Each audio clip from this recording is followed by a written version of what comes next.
আজকে আমরা উপস্থিত হয়েছি জাতীয় নাগরিক কমিটি কাশফুল থানার পক্ষ থেকে আমাদের বিক্ষোভ মিছিলে। আমরা এই বাংলার মাটিতে আওয়ামী লীগের বিচার নিশ্চিত করতে চাই। এই আয়নাঘর করে আওয়ামী লীগ 15 বছরে খুন গুম হত্যা করে তারা তাদের স্বৈরাচারী রাজত্বকে ধরে রেখেছিল। আজকে যারা এই খুনি হাসিনার পক্ষে বিভিন্ন জায়গায় দালালি করেছে, তাদের দোসররা বিভিন্ন জায়গায় এখনো আছে। আপনি যদি ক্যান্টনমেন্টের দিকে তাকান, সচিবালয়ের দিকে তাকান এবং হাইকোর্টের দিকে তাকান, এখনো শত শত পুলিশ হেডকোয়ার্টারের দিকে তাকান, এখনো শত শত হাসিনার দোসররা সব পদে তারা বহাল আছে।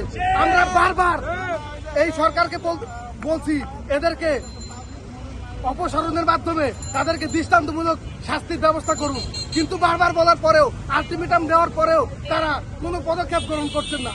আমরা অন্তর্বর্তীকালী সরকারকে বলতে চাই, আমরা যদি আবার রাজপথে নেমে লাঠি ধরি তাহলে কিন্তু আমরা এই আওয়ামী লীগকে এই বাংলাদেশ ছাড়া করবো, যেভাবে শেখ হাসিনাকে আমরা 5 তারিখে লাঠি মেরে ভারতে পাঠিয়েছি। আমরা আইন নিজের হাতে তুলে দিতে চাই না। এই সরকার আমাদেরকে যাতে আইন নিজের হাতে তুলে নিতে বাধ্য না করে, তাই আমরা আবারও বলছি যে কোনো মূল্যে অবিলম্বে আওয়ামী লীগকে এবং তার দোষরদেরকে দৃষ্টান্তমূলক শাস্তির ব্যবস্থা করতে হবে। পাখির মতো গুলি করে মানুষকে হত্যা করা হয়েছে।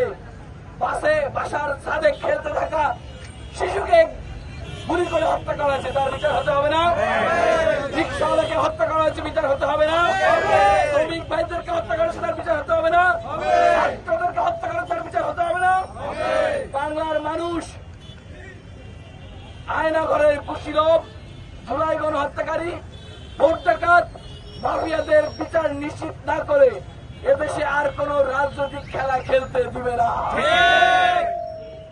আমরা বিগত 53 বছরের রাজনীতি দেখেছি, রাজনৈতিক ইতিহাস পড়েছি। নতুন করে কেউ বাংলাদেশের রাজনীতিতে অপরাজনীতির প্রবেশ ঘটাতে পারবে না ইনশাআল্লাহ। জাতীয় নাগরিক কমিটির প্রত্যেকটা কর্মী সোচ্চার এদেশের আপামর জনসাধারণকে সাথে নিয়ে আমরা যে নতুন বাংলাদেশ করতে চাই, সেই বাংলাদেশে থাকবে না কোন চাঁদাবাজ, থাকবে না খুনি সন্ত্রাসী, কেউ থাকবে না ইনশাআল্লাহ। আমরা এদেশের সকল মানুষকে আমাদের রাজনৈতিক উদ্যোগের পাশে চাই। আপনারা পাশে থাকলে ইনশাআল্লাহ আমরা আপনাদেরকে নতুন বাংলাদেশ উপহার দিতে পারবো ইনশাআল্লাহ। আর দিল্লি না ঢাকা উপর এই সরকার এসেছে, এই সরকার জনগণের ম্যান্ডেটের সরকার। মাননীয় প্রধান উপদেষ্টার উদ্দেশ্যে বলে দিতে চাই, দেশের আইন শৃঙ্খলা পরিস্থিতির উপর লাগাম ধরুন। এই যে 17 বছরের হত্যাকাণ্ড, আয়নাঘরের কুশীলবদের বিচার করুন। আমরা একবার রাস্তায় নেমেছি, বারবার নামতে চাই না। নিরাপদে নিজেদের জীবনে ফেরত চলে যেতে চাই। আমরা প্রবাসীরা এসেছি, শ্রমিকরা এসেছি, ছাত্র জনতা এসেছি। আমরা চাই দেশের শান্তি প্রতিষ্ঠিত হোক, দেশের সংস্কার হোক এবং দেশের আমূল পরিবর্তন হোক, দেশের পুনর্গঠন হোক, সেটা নিশ্চিত করেন। আপনাদের পদত্যাগের দাবিতে মাঠে নামতে আমাদেরকে বাধ্য করবেন না।